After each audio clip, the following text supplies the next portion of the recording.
Esto no es pose, no es personaje. Laciar auténtico.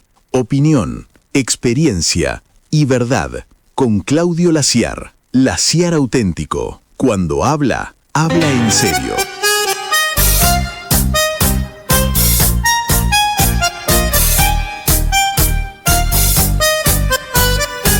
Nadie quiere abandonar los estudios de Phantom porque está lloviendo. Carlita Bebacua, un poquito te vas a mojar, un poquito, tampoco tanto. ¿Cómo les va? Qué gusto. Ya anunciamos justamente con Carla algunas de las cuestiones que vamos a tratar hoy día, de manera que sean todos bienvenidos, donde quiera que estés. Si estás en Mar del Plata, ya sabés, funcionamos en la Asociación Argentina de Capitanes de Pesca, que ha creado Phantom justamente para difundir sus actividades, pero que abre el juego y nos permite contar otras cosas que suceden a nuestro alrededor, ya en la ciudad o en cualquier punto. La idea es que los temas que al menos aquí en este programa que lleva mi apellido podamos contar cosas que sirvan como espejo a lo que sucede en otros lugares, y a partir de allí, bueno, entendernos y curiosear un poco. A mí me gusta eso, dar vueltas por las cosas que son asequibles y que a veces uno se pierde nada más que porque no le presta atención o algo por el estilo. Recuerden que estamos en phantom.net.ar, que hay un WhatsApp que es el 2234-377506, en Instagram @phantom.indeer, en Facebook phantom.indeer, hay un mail por si acaso, hola@phantom.net.ar.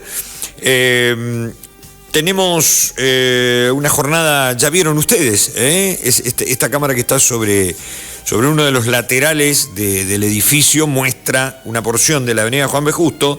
Otra vez tiramos un zoom y se ve prácticamente hasta los astilleros con Tesi. Es una maravilla, realmente. Pero un día desapacible, con lluvia, con viento, dicen los expertos que sería el último de una seguidilla de días bastante fuleros. Y que después, como bien dijo Carla, para el fin de semana se auguran temperaturas que orillarán los 25 grados, digo, para los que se quieran venir.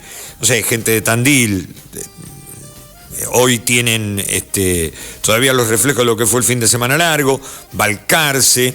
Hoy hay una celebración puntual en Tandil. Así que bueno, a todos bienvenidos, donde quiera que se encuentren. Y, como siempre digo, allende el perímetro de la provincia de Buenos Aires, del país y al globo, porque hay gente que sigue los programas de Phantom, qué sé yo, hace tiempo que viven en España, extrañan un poquito, ven la imagen de Mar del Plata y dicen, uy, ahí vamos.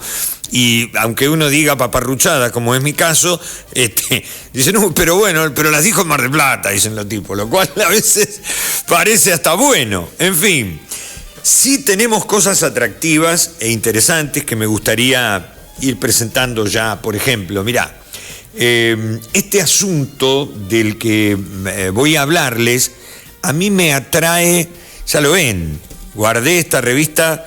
La revista la compramos en mi casa, la compramos o me la regalaron, porque nosotros éramos muy modestos en mi Junín natal, y el diariero tenía un itinerario bien extendido. A mí me parecía que era lejísimo por donde pasaba. Pasaba por mi casa, la calle era de tierra, medanosa, arenal, y venía con su canasto, una bicicleta de canasto, esa que tiene un canasto adelante, lleno de diarios y revistas. Entonces pasaba y le decía a mi abuela, doña Antonia, ¿le puedo dejar los diarios? Dice, porque tengo que ir hasta la ruta. A mí me parecía que el tipo iba hasta el infinito. 6 cuadras había de la casa de mi abuela hasta la ruta. Lo que pasa es que de chiquito a mí me decían 1 cuadra, cuando iba creciendo 2 cuadras, después me rajé, pero en principio era eso, el universo acotado de un niño. Y entonces, a mí me encantaba, no tuvimos televisión en casa hasta que yo cumplí 14 años. Esto era 1969, todavía no teníamos televisión y vivíamos en esa casa que alquiló la familia durante 23 años. Ya estaban construyendo nuestra casita, donde hoy vive mi madre. Entonces, el hombre nos dejaba los diarios y las revistas. Y si había algún acontecimiento trascendente, no sé, en casa éramos todos de Boca, si salía campeón Boca, que entre el 69 y el 70 hizo un doblete y qué sé yo, el Gráfico y la Goles, 7 días, Gente, que eran las revistas semanales de actualidad, y las historietas. Ah, mamita querida, lo que era eso. Y esta está desde aquel tiempo, muy bien guardada. Por eso me cuesta mudarme, porque a cada sitio que voy me tengo que llevar cajas y cajas con cosas. Alguna vez la casa familiar yo la compré con el afán de estirar la pata ahí. O sea, si che, yo me voy a quedar acá, una canchita de básquet para los pibes, un lindo asador y qué sé yo, pero bueno, se la vi, la cosa funcionó por otro lado, y entonces hoy tengo que andar con todas estas cosas a cuestas, y por eso a veces digo, no, renuevo acá, porque necesitaría un departamento para todo el archivo y otro para vivir. Y hablando de archivos, el viernes en Humanidades se va a presentar un asunto que a mí me encanta. En el año 87, 88 nos consintieron a Gerardo López, periodista, amigo, gran periodista, pero todavía mejor amigo, es un hermanito de los que me fabriqué en la vida, a un ámbito del Archivo General de la Nación que funcionaba en la calle Leandro N. Alem. Entramos en un subsuelo con una humedad y rescatamos algunas cosas que aún guardo en video. Después se hizo un rescate muy grande y se digitalizó buena parte de lo que quedaba salvable del Archivo General de la Nación. Imagínense, desde la inauguración de una estación de trenes hasta una jura presidencial, la visita de la infanta, creo que se llamaba Carlota, que era una señora con un vestido con miriñaque, parecía una calecita tapada, pobre, que vino en 1910 a la Argentina y la paseaban en un carruaje tirado por caballos. Fue ahí cuando se modificó la letra del himno nacional argentino. Nosotros hacemos cada cosa para quedar bien con la infanta, entonces sacamos aquella frase que decía: y a sus plantas rendido un león por el león imperial español. Para no quedar mal le cambiamos. Mamadera, Federico anda luciendo físico, quedó en camisa, en fin, así son las cosas. Pero decía que el viernes en Humanidades, tipo 6 de la tarde, y en el marco del ciclo a 50 años del golpe de Estado, memorias, testimonios y disputas de sentido, se presenta el archivo audiovisual. Guillermo Colombo es uno de los impulsores, si no el impulsor de esta iniciativa.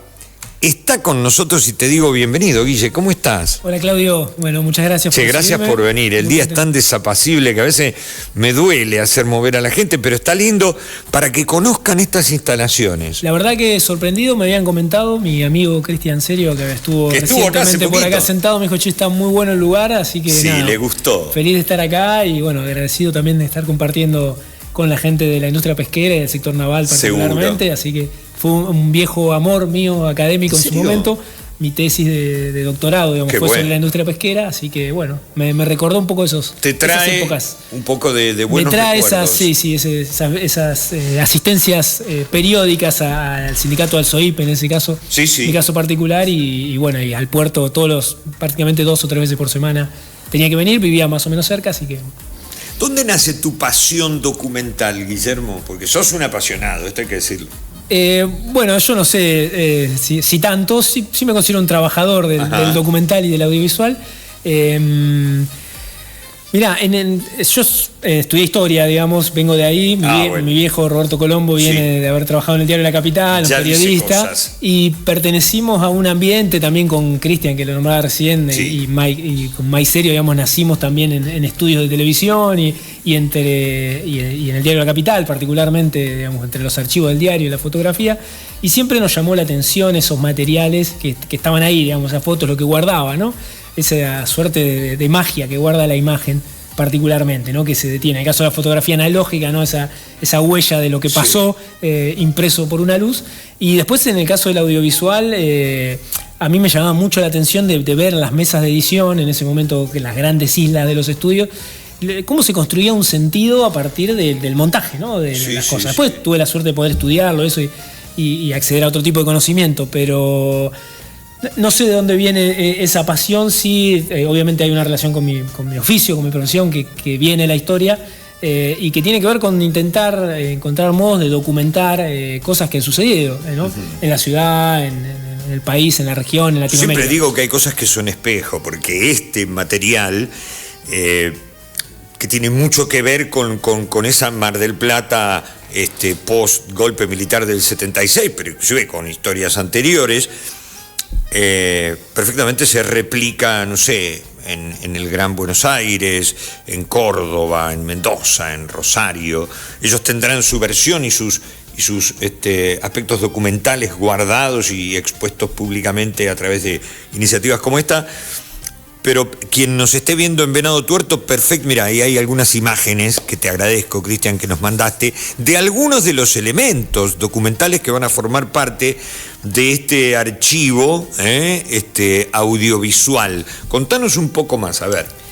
Bueno, la idea, estoy viendo cineasta ahí abajo, me resulta un poco grande gracias, les digo igual. Prefiero la idea de trabajador del audiovisual, me gusta más, pero... La idea de generar un archivo audiovisual hace muchos años que la teníamos fondos documentales que nos parecen muy valiosos y que nos parecía, en el caso particular de la Facultad de Humanidades, que tenían que estar a disposición de nuestros estudiantes, docentes, investigadores y graduados, ¿no? Porque tenía una riqueza las imágenes que, por lo menos académicamente, en el plano de la historia y de la sociología, es relativamente reciente que se incorpora la imagen como fuente documental. Siempre han sido disciplinas más vinculadas al documento escrito, al documento oficial, como el generador de una verdad aparentemente objetiva, ¿no? Es bastante reciente cuando se empiezan a utilizar las imágenes, ya no solo como mera ilustración, sino como una fuente de donde obtener datos, información, análisis. Te diría la década del 80. Y en Argentina, en América Latina, es posterior eso, en el 90, en el 2000. O sea, estoy hablando de casi avanzado todo un siglo XX, que podemos definir como el siglo de la imagen analógica. No lo digo yo, no lo dicen muchos estudiosos. Es un detalle objetivo. Sorlin, claro, por ejemplo, Pierre Sorlin tiene un libro muy lindo sobre eso, que nos enseña que con el surgimiento de este tipo de imagen, de la invención de la cámara de fotos, de la invención después del registro audiovisual, no solo cambia, no solo se aporta un dispositivo técnico, sino que cambia la forma de ver que tenemos como humanidad las cosas, ¿no? Entonces nos parecía que hacer el esfuerzo primero por preservar materiales que estaban en condiciones de deterioro muy avanzado, que este es otro tema muy, muy denso, de lo que implica la conservación de los archivos digitales, ¿no? Podríamos estar hablando horas y horas de eso. Es muy complicado esa conservación, es muy caro. Y además, muchos de estos materiales que nosotros teníamos estaban algunos en VHS, otros en DVD. O sea, era muy disímil la forma de conservación, y muchos estaban en sótanos, digamos, en lugares donde nos parecía que tarde o temprano se iban a perder. Entonces, bueno, fue intentar ir corriendo, salvar la imagen de alguna manera para posicionarla como un documento válido del estudio tanto sociológico, historiográfico, politológico, antropológico. Bueno, la antropología tiene una más larga tradición en el uso de la fotografía, particularmente en el audiovisual, pero las otras disciplinas lo corríamos un poquito de atrás. Y después eso, la riqueza que nos había tocado participar, particularmente tenemos dos fondos, son muy queridos para nosotros, después fuimos incorporando otros y hay en el horizonte seguir en ese trabajo, pero uno particularmente fue 44 entrevistas que hicimos en el marco de un proyecto de investigación y de transferencia con ex soldados combatientes de Malvinas, articulado con el Centro de Ex Soldados de acá y en conjunto con la Facultad de Derecho y la Facultad de Psicología y el canal de la universidad, donde ex soldados que fueron protagonistas obviamente de la guerra, contaron muchos de ellos por primera vez su experiencia en la guerra y en la posguerra. Por Dios, qué valor. Y en el marco de un proyecto de investigación, con personas que lo hicieron de un modo curado, grabados en un estudio de televisión, con condiciones de imagen y calidad muy buenas, y algo que nos había pedido el centro, empezaba a pasar que, bueno, muchas personas que habían estado en la guerra, en parte por los efectos que tuvo esa experiencia, pero se empezaban a morir, empezaban a tener complicaciones, y ellos mismos nos dijeron, queremos generar un reservorio audiovisual de nuestros testimonios, ¿no? Y escuchar, la verdad que ahí los testimonios, me tocó ser partícipe de algunas de esas entrevistas, fue espectacular. Dijimos, bueno, partiendo de ese primer reservorio, dijimos, esto obviamente no puede quedar para nosotros solos, tiene que ser puesto al conocimiento de los investigadores primero, porque es nuestra comunidad inmediata, pero después de la población en general. tiene que ser público. Sí, eso, ¿no? Vos sabés que esto me trae un recuerdo muy importante, porque además hay una etapa que está por cumplirse, y es que todo aquel que tenga un material y lo quiera aportar será bienvenido. Absolutamente. Es un poco la idea. Vos fíjate que me trajo a colación el trabajo de un chico más o menos de tu edad, o sea, muy joven, Cristian Remoli, que es periodista, es de Junín. Él rescató un archivo fotográfico y filmográfico de un fotógrafo de aquel lugar, el gordo Aili, Alberto Aili, y inclusive se hizo un programa que se pasó en el canal Encuentro, que creo que tiene 4 o 5 capítulos, maravilloso, porque va en la recopilación de esas imágenes y te cuenta historias a través de esas imágenes. Y un poco esta propuesta de ustedes le va a dar oportunidad a gente que por ahí ni siquiera sabe que tiene guardado en algún lugar algo que puede ser valioso para la comunidad y testimonial de época. Y la verdad es que es muy bueno poder hacerlo. ¿De qué manera se pueden acercar a ustedes para si alguien cree tener un material que vale la pena, entregarlo y compartirlo? Bien, nosotros tenemos una página web que es miradasfh.mdp.edu.ar, ahí están los modos de contacto, hay un correo, y tenemos obviamente condiciones limitadas para poder organizar el trabajo, pero estamos abiertos a, con un cronograma y un calendario de trabajo, poder hacer esa incorporación, ¿no? Hay que decir también que antecedentes de archivos hay, o de dinámicas que potenciaron la dinámica del archivo. Estamos en una época también que tiene mucho gusto por el archivo, ¿no? En una era que se ha devenido en digital, digamos, y en que la imagen tiene un valor y un rol fundamental. También es una era visual en cierta medida.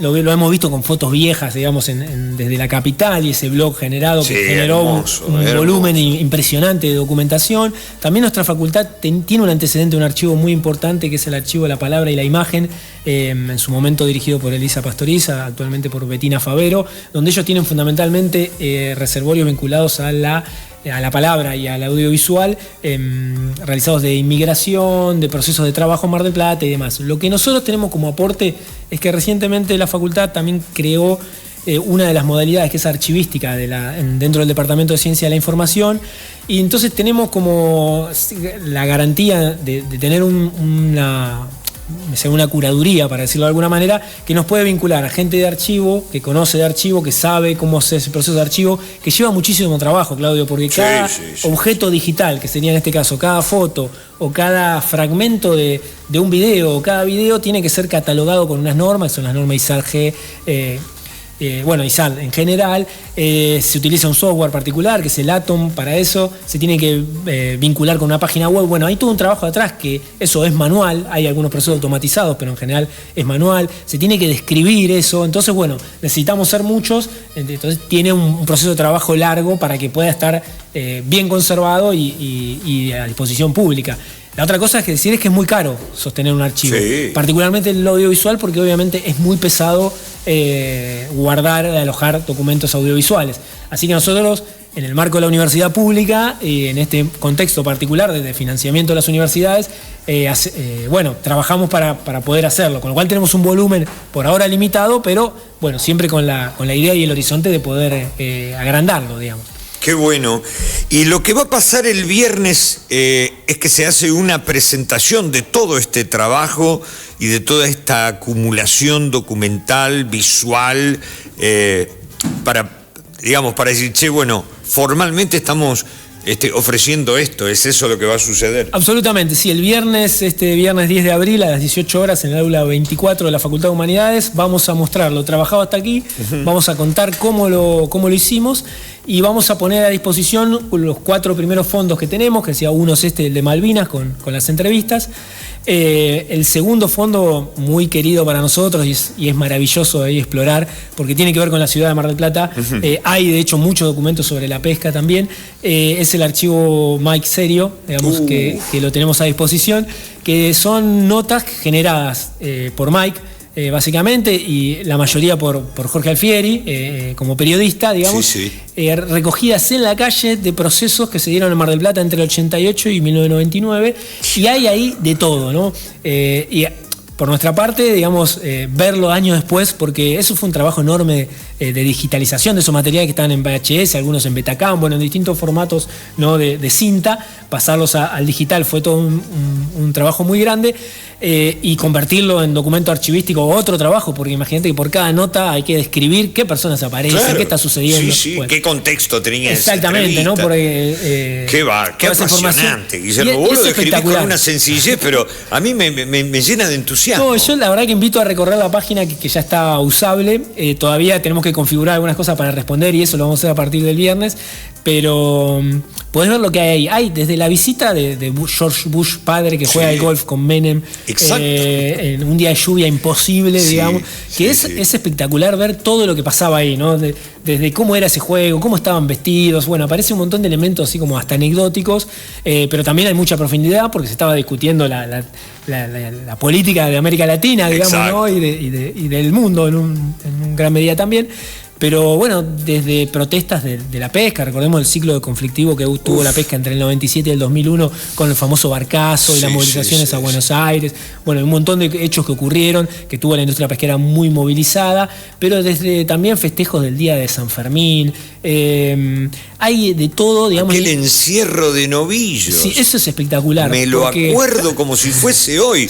Una manga de madera por donde bajaban en la calle Mitre de un camión jaula los novillitos y los emprendían veloces por Mitre hacia Luro. Luro daban la vuelta y frente al Club Español, donde encendían el chupinazo, que no era otra cosa que un petardo que volaba por los aires, y un conflicto entre las personas que defendían el derecho animal y los que querían un San Fermín en Mar del Plata, y contendían ahí en la calle. No me digas que... ¿qué eso está todo grabado con entrevistas que hicieron ellos a las personas que pasaban en ese momento en la calle, dando su voz a favor o en contra del San Fermín. Digamos que aparte había una agrupación ecologista que se manifestaba profundamente en contra. Allí. Después las asociaciones, algunas asociaciones vascas a favor. Esteban Salinas, periodista del Canal 8, que en ese momento era mi camarógrafo para un programa que grabábamos en La Plata, con la productora de Roberto Aznagui y Miguel Patrón, él me grabó las entrevistas de ese día. Yo venía los domingos a hacer un programa a Radio Mar del Plata, claro, y aprovechábamos para llevarnos material para aquel programa. Así que Esteban debe tener... Esteban, colaborá, llamalo a Cristian y ofrecer... A Cristian, a Guillermo. Bueno, también lo puedo llamar a Cristian, que de inmediato se va a enganchar. Así que puede tener algo. Ahora le voy a llamar al peludo con ese cometido. Y ahí está la genialidad, primero de Mike, ¿no? De reservarlo eso. Nosotros charlamos en su momento con Cristian y era una pila de cassette que decía, ¿qué hago con esto? Cristian tuvo el tino de llevárselo siempre, esos cassettes, en toda mudanza que hizo, que eran cassettes pesadísimos, obviamente. Imagínate los Betacam gigantes. Bueno, y en un momento Mike le dijo a él, esto va a ser mi jubilación, con una idea del valor que tenía ese material. Así que bueno, hay hay de todo, hay muchas horas de grabadas, de registros, y ahí ves, a mí que me interesa cómo eran los procesos de trabajo y... ¿Cómo se modificó todo eso? ¿No? Hoy que desde el celular podemos emitir en vivo para cualquier parte del mundo. Bueno, lo que hacían en ese momento con el cable coaxil, de enviar los cassettes a veces por micro, digamos, hasta Buenos Aires. Bueno, un montón de dinámicas, pero además, cómo producían ellos las notas acá. Tenían una cancha, un manejo de la calle, un conocimiento para encontrar riqueza en cosas que aparentemente no pasaba nada, ¿no? Porque también tenían que producir notas, porque tenían que vender esas notas. Bueno, hay de todo. Me acuerdo ahora otro paro de colectivos que había en ese momento. Fernando Arroyo era secretario de Transporte, y contrata, como había paro de colectivos, contratan camiones liberados, digamos, ¿sí? Y llevaban a gente subida en los camiones por ahí, gente tratando de subirse a esos camiones por la calle. Bueno, todas imágenes de una Mar del Plata que hoy parece lejanísima. Están las imágenes, se pueden ver, digamos, me parecía que nos parecía rescatar ese material, y no podía quedar solo para nosotros, sino lo ponemos también a disposición pública. Recordamos que esta presentación va a ser viernes 10, ¿verdad? Viernes 10 de abril, sí. A las 6 de la tarde. 18 horas en el complejo universitario. En el complejo universitario Manuel Belgrano, particularmente en nuestra sede, que se llama recientemente Cocamachi. Ahí va a ser. Y tenemos también otros 2 fondos. fondos que ponemos a disposición, que son más recientes, que también son testimoniales. Uno es la reconstrucción del trabajo que hizo la CONADEP en Mar del Plata en 1984, que también fue un trabajo impresionante, creo que nunca del todo reconocido por esas personas que apenitas terminada la dictadura se pusieron ahí a recabar testimonios en un momento muy complejo. Los testimoniantes que dieron su testimonio ahí colaboraron a la reconstrucción de conocer lo que fue el proceso de la dictadura en Mar del Plata y en la región, gente que ingresó de nuevo a los centros clandestinos después de haber estado ahí. Bueno, un proceso muy rico. Tenemos muchos testimonios de quienes eran los abogados que trabajaron ahí, de Juan Carlos Blasic, también testimoniantes como Alberto Pellegrini, gente que estuvo en contra de todo el proceso ese, como fue las Madres de Plaza de Mayo en su momento. Irene Molinari da su testimonio y explican por qué. Así que también es un archivo muy rico para conocer el rabino que estuvo, ahora se me fue el nombre, el apellido, pero un rabino que participó de eso y es muy interesante su testimonio, conocer por qué las dos iglesias principales tenían un rol ahí en lo que fue el trabajo de la CONADEP.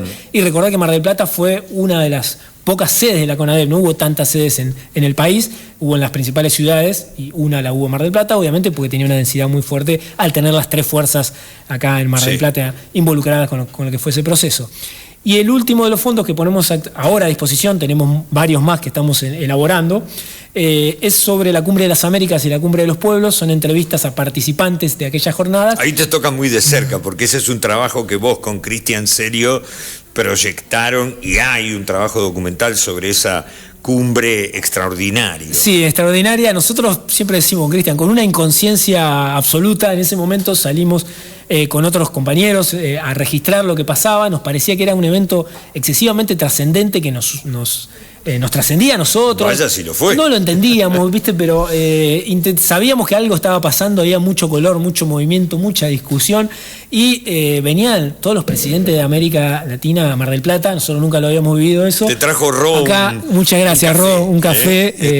Eso es un gesto de cariño hermoso. Te trajeron a vos también. Qué bárbaro, gracias, Ro. Justo en ese momento.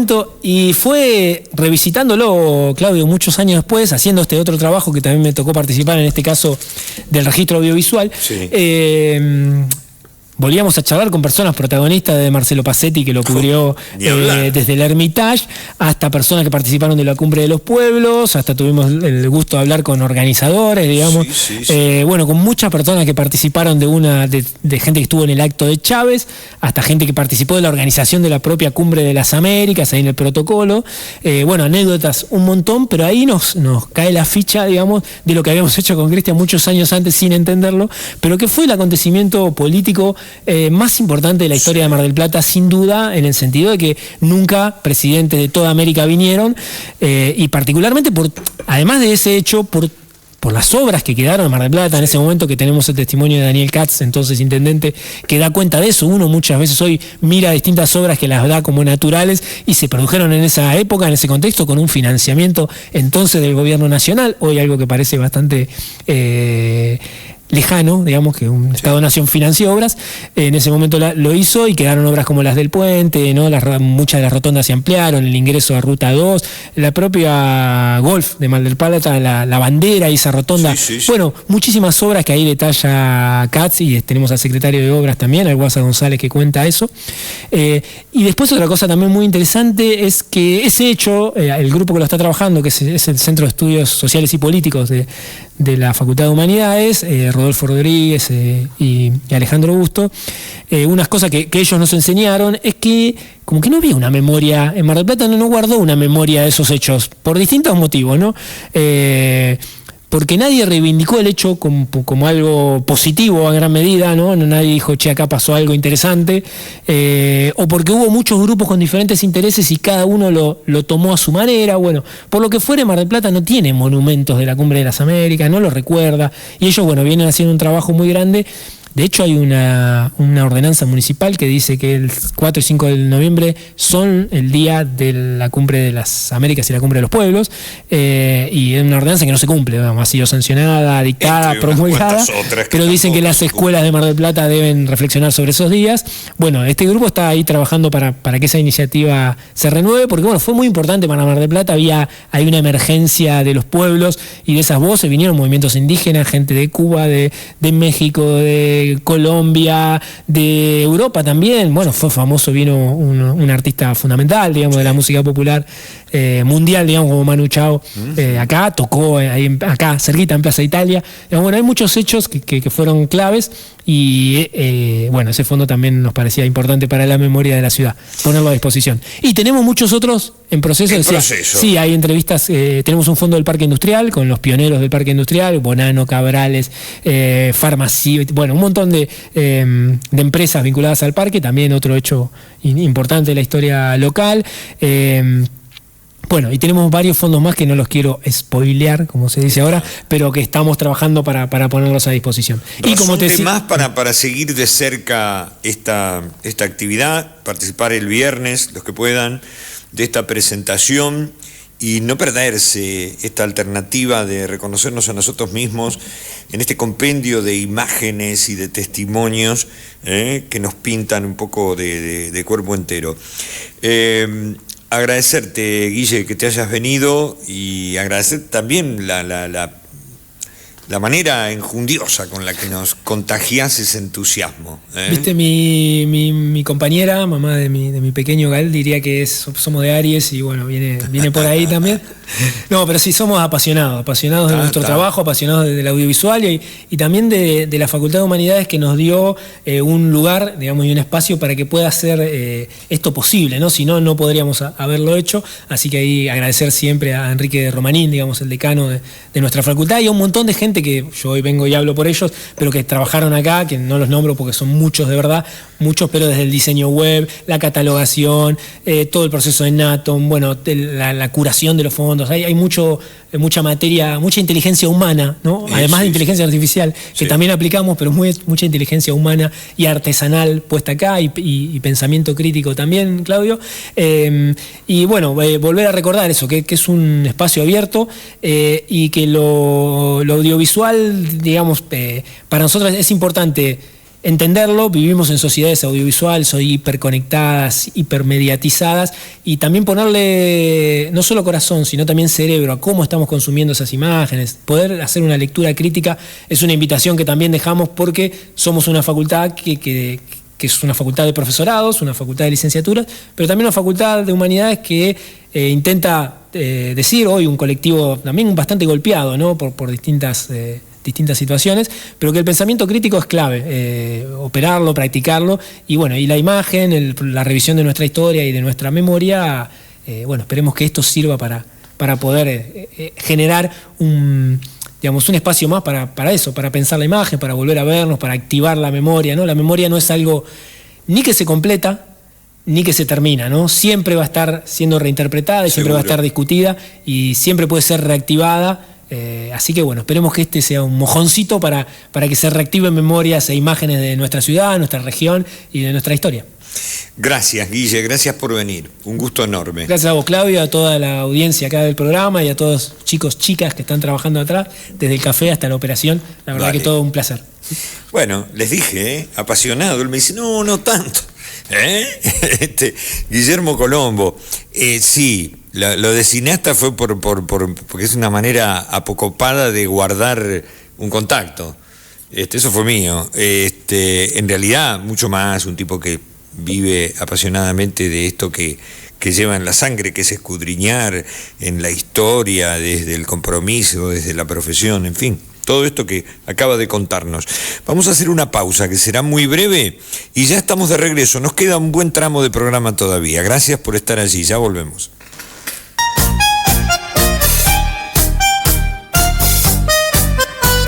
Bueno, qué lindo es poder compartir estas cuestiones. A mí me seduce particularmente y mucho este tema de recorrer la historia de los lugares, y sobre todo yo llevo casi 33 años, mira, hizo ahora el 3 de abril de mi llegada a Mar del Plata como laburante, como tipo que se expresa en medios de comunicación, y es impresionante lo que sucedió en esos 33 años. Y si me remonto a épocas pretéritas, en las que yo venía eventualmente a Mar del Plata, o un paseo, o como dije alguna vez, a través de los torneos Evita, que vine una sola vez, y es muy rico. Espero que se pueda sostener ese esfuerzo, porque es muy valioso. Mira, hablando de esfuerzos, hoy se dio una paradoja en uno de los servicios de noticias que entrega mi compañera Gloria Alderete, a la que le mando un saludo. Ella lee una información que el gobierno nacional había abierto un registro en el cual las familias cuyos hijos van a establecimientos de enseñanza privadas, pero de gestión pública, es decir, establecimientos que tienen digamos, una ligazón con el Estado, y bueno, entonces se abre un registro para que puedan recibir sus vouchers y de esta manera solventar parte del costo que tiene enviar a los chicos a un establecimiento privado. Y yo la verdad que me puse mal, porque fue ayer o antes de ayer que alguien me contó que en una escuela de General Pueyrredón se habían suspendido las clases en el turno de mañana porque llovía. Y yo dije, bueno, llovía, pero no era un temporal que llevaba todo puesto, no, llovía. ¿Y por qué se suspendieron las clases? Porque la escuela empezó el ciclo lectivo, pero no se había reparado el techo. Entonces llovía tanto afuera como adentro. Y hoy, hace un ratito, me llega un WhatsApp y me muestra que, por ejemplo, frente a lo que es el Instituto de Previsión Social de la provincia de Buenos Aires, hay un grupo de maestros que está reclamando salario mínimo vital y móvil docente de provincia de Buenos Aires, 2.300.000 pesos. Voy a ampliar un poquito la foto, porque más allá de las gafas, la dignidad docente se defiende luchando. Asociación de Maestros de la provincia de Buenos Aires. Y digo, pero ¿y el Estado Nacional le va a subvencionar parte del que elige enviar a sus chicos a la educación privada? Y no todas las personas que mandan a sus chicos a un colegio de gestión privada son personas adineradas, pero una buena parte de ellos sí. Y cuando no tiene resuelto todavía, acá yo sé que ustedes me van a hablar de jurisdicciones, se los dije ayer cuando hablamos con el senador Petreca, lo más valioso que tiene un país, una provincia, una ciudad, un pueblo, es su gente. No hay nada más valioso. Está bien preservar los edificios, está bien preservar el acervo cultural, pero la gente es lo valioso. Y si nosotros no cuidamos a nuestra gente, y educar es una manera de cuidarlos, alimentar, proyectar sus sueños, sus anhelos, es una manera de cuidarlos, no es una cuestión de jurisdicción. Ni las municipalidades, ni las provincias, ni el gobierno nacional pueden desentenderse de algo elemental y básico, que es cuidar a la gente. Sino, ¿qué objeto tiene convertirse en amo y señor? Volvemos a la monarquía, dejémonos de embromar. Vamos a charlar con el secretario general de esta Asociación de Maestros de la provincia de Buenos Aires, Claudio Viñe.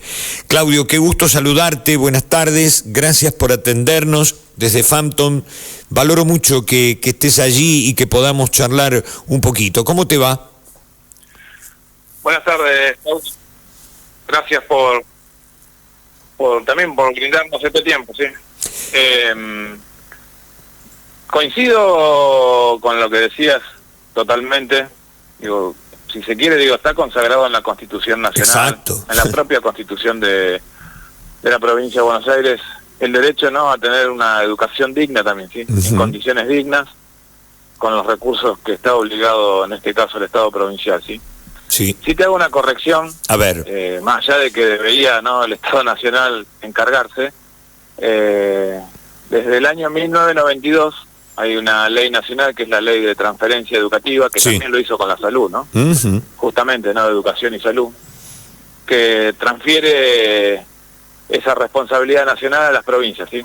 Él la hizo, como lamentablemente suele suceder, sin el apoyo económico del Estado Nacional, ¿sí? Generando, si se quiere, una crisis más profunda de la que ya había, ¿no?, en aquella década del 90, ¿sí? Exacto. Lo que estamos haciendo hoy, y te estaba escuchando también atentamente que decías, no, en la ciudad de Mar del Plata ayer suspendieron las clases en una escuela porque se estaba lloviendo igual que afuera. Lamentablemente esa problemática asiste, te diría, a cientos de escuelas por día, ¿sí? Porque más allá de que el inicio del ciclo lectivo comenzó, la provincia de Buenos Aires durante el receso de verano hizo poco y nada, ¿sí?, por recuperar los edificios. Y ahí es un poco la crítica que nosotros le hacemos, ¿no?, al actual gobierno de la provincia de Buenos Aires, que si no hay un destino concreto de la riqueza que hay en la provincia de Buenos Aires a la educación, también se está faltando al derecho constitucional a tener una educación digna, adecuada, ¿sí? Por eso yo me acuerdo que el año pasado nos recibiste también. Nosotros somos un nuevo sindicato docente en la provincia de Buenos Aires, como muy bien decías, somos la Asociación de Maestros. La Asociación de Maestros viene, si se quiere, a retomar, a reivindicar, a ocupar eso que han dejado de lado el resto de los sindicatos docentes de la provincia de Buenos Aires, que es ocuparnos de la realidad que estamos viviendo los docentes, tanto de la escuela pública como de la escuela privada, ¿sí? Porque vos también la nombrabas. Sí. Y si hoy la escuela, tanto pública como privada, sigue funcionando, es por el ejercicio de apostar a una mejor sociedad que hacemos los docentes de la provincia. Eso es sin duda.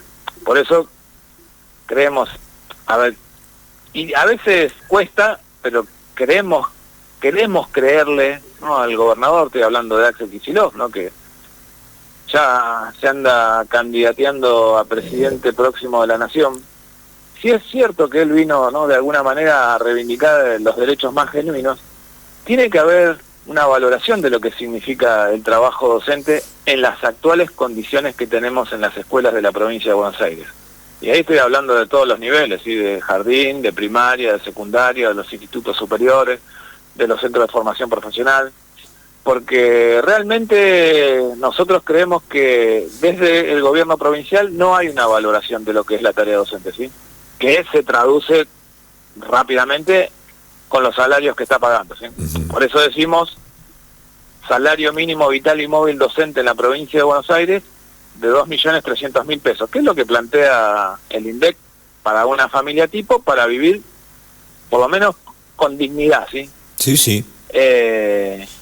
Hoy lo que paga la provincia de Buenos Aires, lamentablemente, para nosotros, ronda la línea de la indigencia, ¿sí? Por decirte de forma concreta, ¿sí? Un profesor que recién está iniciando su carrera está en 500.000 pesos.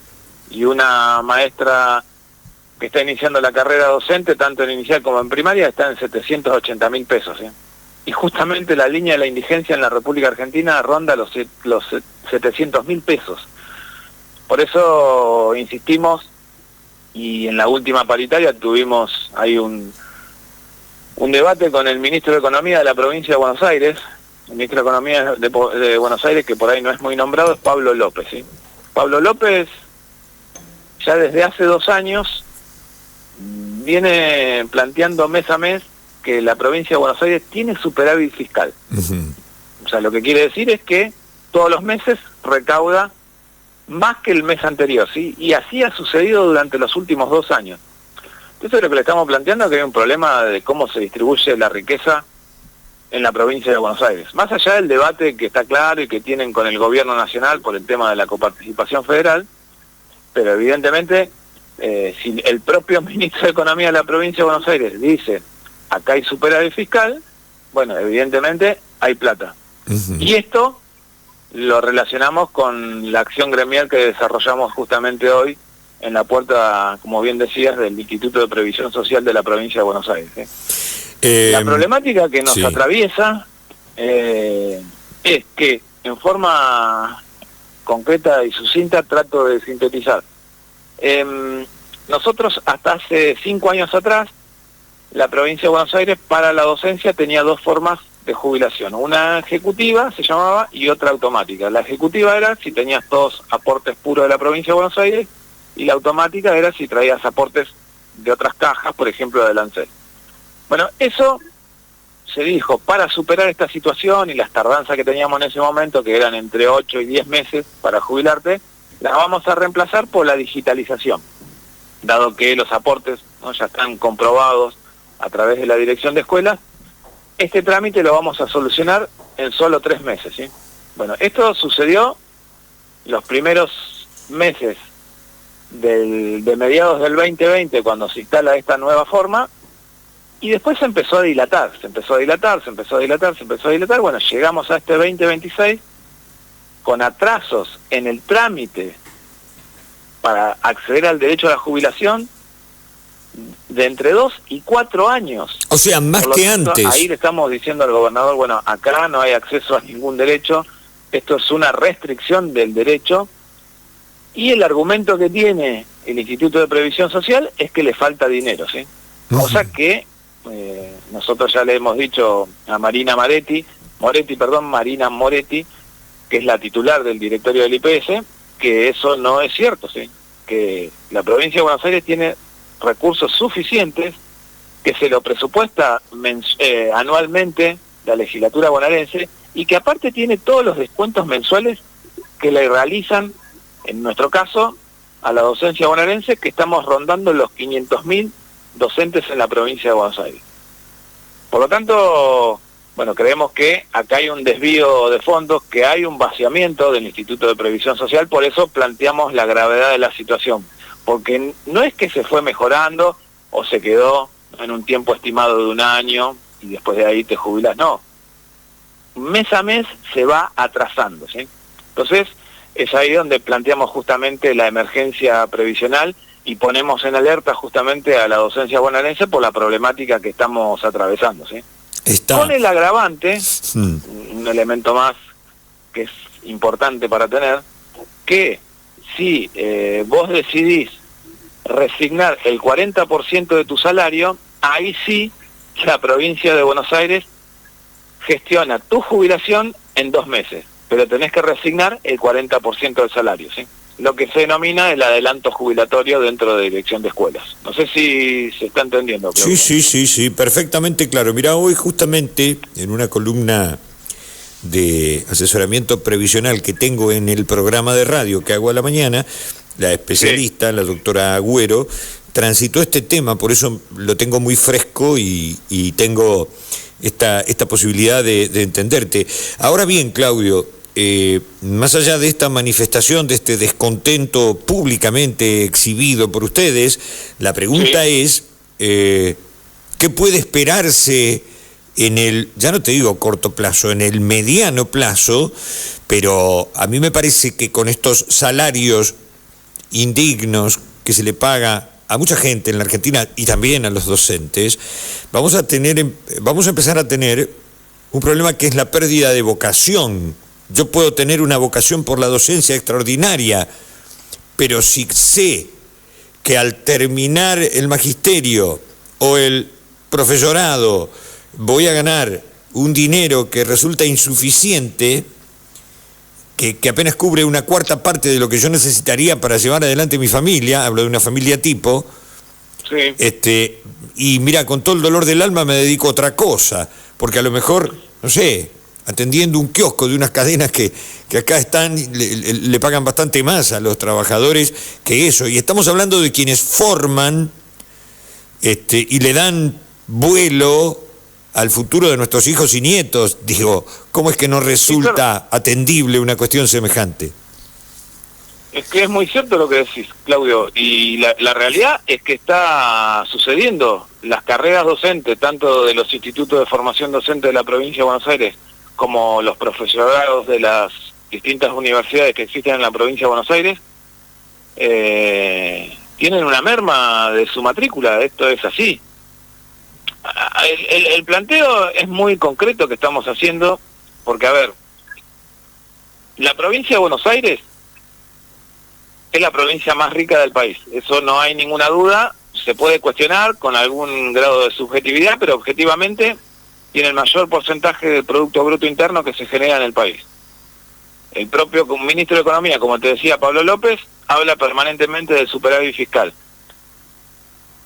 Entonces, lo que decimos es momento, si es cierto, ¿no?, que el gobierno de la provincia de Buenos Aires se plantea como una alternativa al gobierno nacional, de hacer un gesto, de dar un cambio, porque si no, esto creo que no tiene solución, y por eso obviamente nos va a encontrar en la calle cada vez más seguido. Nosotros venimos de hacer justamente acciones en la puerta de la gobernación, una clase pública a propósito de dónde debería sacar el dinero del gobierno de la provincia de Buenos Aires, si se quiere por la positiva, ¿no?, brindando herramientas desde la docencia bonaerense al Poder Ejecutivo Provincial, diciéndoles, bueno, acá hay elementos concretos para recomponer la situación económica de los empleados públicos de la provincia de Buenos Aires. No solamente estamos hablando de nosotros, ¿no?, sino del conjunto de los estatales.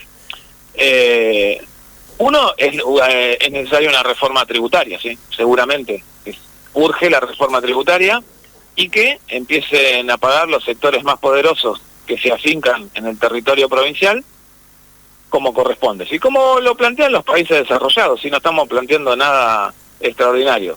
Digo, te aporto un dato que ese día en la puerta de la gobernación, no sé, lo planteamos al gobernador Axel Kicillof, que en general se desconoce y que tiene que ver con todo el sector petrolero, ¿sí? El 70% Que lo parió, se cortó la comunicación. Estábamos hablando con Claudio Viña, que es el secretario general de la Asociación de Maestros de la provincia de Buenos Aires. Fíjate si lo podemos recuperar, Fey, pero está claro el tema. A mí lo que me preocupa es eso. El destino del trabajo de los docentes está directamente ligado al futuro de nuestros hijos, nietos, sobrinos, etcétera. Si se pierden voluntades, hoy la educación está atravesando por un momento complejo, por estructura, por esta pérdida de vocaciones y demás, pero si se profundiza, si se agrava esta situación, la cosa es peor. Y si hoy el resultado del pasaje de los pibes por el sistema educativo tiene como resultado una cosa insuficiente, no pensemos en el futuro. Ahí lo recuperamos a Claudio. Sí, retomemos, Claudio, ahí está. Y lo que te decía, el 70% del petróleo de Vaca Muerta sale por el puerto de Coronel Rosales. Ajá. El 90% de las destilerías del país que destilan todo el combustible están en la provincia de Buenos Aires. Digo, Campana, Doc Sur, la destilería de La Plata, la de Bahía Blanca. O sea, acá hay recursos concretos. Evidentemente hay que hacer también una reforma política respecto a dónde se destinan los recursos de la provincia de Buenos Aires. Y tiene que haber un sinceramiento, correrse de mezquindades políticas de los que están gobernando y hacer prevalecer cuáles son las prioridades en un nuevo proyecto político, si es cierto que hay un nuevo proyecto político y donde la educación, la salud, la justicia tenga parte de la centralidad de la política que va a desarrollar la provincia de Buenos Aires. Y ahí es donde entramos justamente, ¿no?, quienes construimos conocimiento tanto en la escuela pública como en las escuelas privadas. Entonces, hay que tomar la decisión política de tener trabajadores, en nuestro caso, de la educación, bien pagos, porque eso genera justamente mejores condiciones de enseñanza. O sea, un docente que está empobrecido, que pasa situaciones de indignidad, porque no puede pagar la luz, no puede pagar el gas, tiene problemas para el transporte, tiene problemas para alimentarse, claramente no se puede desempeñar plenamente. Por eso hoy te nombraba justamente en la paritaria al ministro de Economía, Pablo López, sí, que la lógica de la paritaria ya no puede ser tampoco porcentajes exiguos de aumento, sino que la paritaria trate sobre las necesidades reales que tenemos, que son estas que te estaba nombrando justamente, ¿sí? Exacto. Si un trabajador cobra un salario que no le alcanza para completar el mes, evidentemente estamos en un problema muy pero muy grave y donde el gobierno provincial es responsable. Entonces, ahí hay una propuesta muy concreta que nosotros hicimos, ¿sí? Entonces, veremos si en el tiempo que viene el gobierno provincial decide tomarlo. Hoy hicimos una propuesta también muy concreta en el IPS. En principio conseguimos que se trataran los reclamos que llevamos. Veremos si hicimos un planteo muy concreto con una compañera que se encadenó, que está pasando una situación bien grave desde la salud, que se encuentra trabajando todavía, pero que hace ya 1 año y medio que tiene iniciado su expediente jubilatorio y sigue ahí durmiendo en el Instituto de Previsión Social de la provincia de Buenos Aires. Esperemos que haya una respuesta. Claudio, tengo que agradecerte primero y decirte que aquí estaremos para seguir difundiendo estas inquietudes que nos parecen por demás de, por lo menos a mí, por demás de lógicas y justas, pero se me ha agotado el tiempo, ya estoy invadiendo jurisdicción del resto de la programación de Phantom. Un abrazo enorme y te repito, hasta cualquier momento, gracias por ayudarnos a entender de qué viene la cosa. Gracias a vos, Claudio, por esta entrevista. Bueno, ahí estuvo mi tocayo, Claudio Viñes, el secretario general de esta asociación de maestros bonaerenses. Busqué así al azar. Un docente de primaria en la educación pública de España gana de media entre 2.300 y 2.600 euros brutos mensuales. Hay después atenuantes y hay agravantes, es decir, hay quienes ganan más y quienes ganan menos. Pero usted me dirá, pero no me puede comparar usted con España. No, bueno, pero viendo el PBI de la provincia de Buenos Aires, yo perfectamente puedo asimilarlo. Vayamos más cerca, busquemos en la región.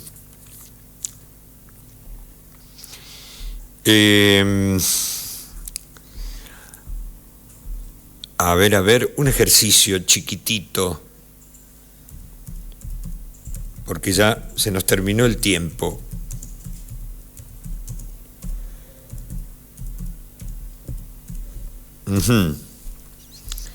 Cada peso uruguayo cotiza hoy en una casa de cambio a 34 pesos con 18 de la Argentina.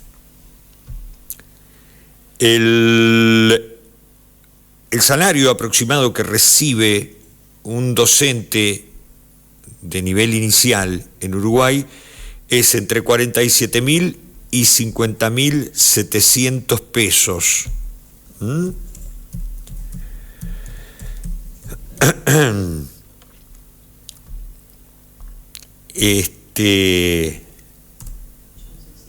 Si yo no saqué mal las cuentas, porque no confío, yo soy muy malo en matemática, y eso no es producto de la educación, es problema mío, yo soy el burro. La escuela me ofreció herramientas, pero yo fui bastante poco fértil en ese quehacer. ¿Cuánto dije que cotizaba el peso? A 34, vamos a ponerle 34 mangrullos. A ver si digo bien.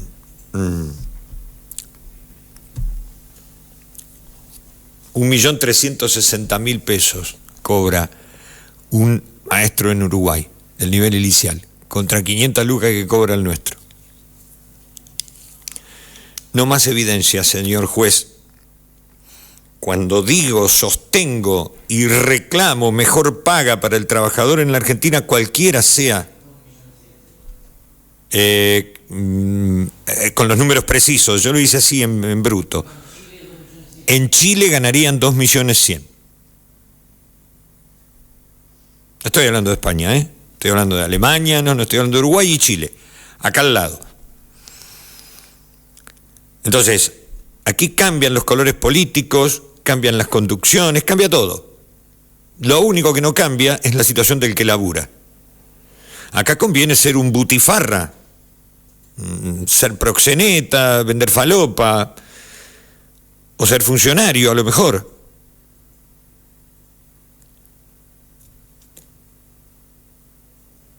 No se puede construir un país desde la inequidad. Entonces, quien quiera oír, que oiga. Y si no quieren oír, habrá que patearles el culo hasta que entiendan. No estoy buscando roña, ¿eh? Lo que estoy diciendo tiene lógica. Si viene tu hijo o tu hija mañana y dice, mamá, papá, tío, voy a estudiar magisterio. Le pones una zapatería en el tuje, le decís, nene, no. Ahora, no todos pueden ser futbolistas, ni ligar contratos afuera, ni ser modelos, ni cantar, o esgrimir algunas voces, haciendo, como dijo el Turco, con mucha audacia, pero a su vez con gran generosidad, música urbana. Además, de cada 100.000 que intentan fortalecerse en esa quimera, uno lo logra. Y las vidas en una comunidad deben gozar del derecho a proyectarse y no a ser la excepción. Miren, yo podría hablar de un montón de otras cosas, la pasaría bárbaro y me divertiría. No es que no me divierta con esto, no, con esta inequidad, no, con esta manifiesta situación de injusticia. En este caso los docentes, pero puedo poner a los jubilados, puedo poner al que trabaja en una panadería, puedo poner a todos y cada uno. Hoy hasta se quejaban los trabajadores de la justicia, porque hay un segmento del escalafón que no gana más de 750.000 pesos. Y usted me dirá, y yo que no cobro nada, usted me da 700. Ayer se cortó la ruta porque quitan de un sistema de protección laboral en el ámbito nacional, lo sacan eso y le garpan a cada laburante 78.000 pesos por mes. ¿Se entiende cuando digo que de acuerdo al culo son los azotes? Sí, el que gana 1,5 palos dice, a mí no me alcanza. El que gana 78 lucas se putea con el colectivero, se putea con el camionero, se putea con el tipo que llega tarde al laburo porque tiene que dar una vuelta gigantesca para llegar porque está cortada la ruta. Y el tipo que quiere comer tiene el mal hábito y la petulancia de querer comer.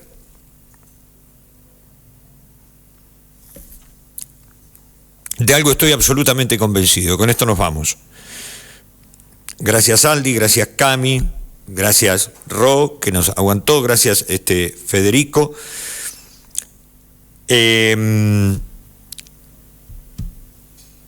Esta no es la manera que soñaron para hacer un país verdadero, ni Belgrano, ni San Martín, ni Güemes. Esto va muy por otro camino. Entonces, yo no quiero más actos de recordación, ni del 17 de agosto, ni del 20 de junio. Primero porque van sobre las fechas de la muerte de estos próceres, y es como que festejaran, uy, por fin estiró la pata este tipo. Pero lo que no tolero es la hipocresía. No tolero la hipocresía. Y sobre todo la falta de sensatez. Aparece un señor, legislador ahora por la Ciudad Autónoma de Buenos Aires, vocero presidencial, que dice, no, yo me estoy deslomando en Nueva York. Va fangulo. Deslomarse es otra cosa, amigo. No sea sinvergüenza, en serio le digo. Así que bueno, nada, otro día habrá chistes, traeremos un humorista, charlaremos un poco, cantaremos, no sé, algo que entretenga más. Perdón por complicarles la vida con estas cuestiones, pero en algún momento me salgo de la vaina por contar estas cuestiones. Gracias por consentírmelo a Phantom, a mis compañeras y compañeros, y a ustedes que en algún lugar del país, del mundo, a lo mejor creen que vale la pena observar este esperpento. Les dejo un abrazo hasta mañana, que lo pasen bien.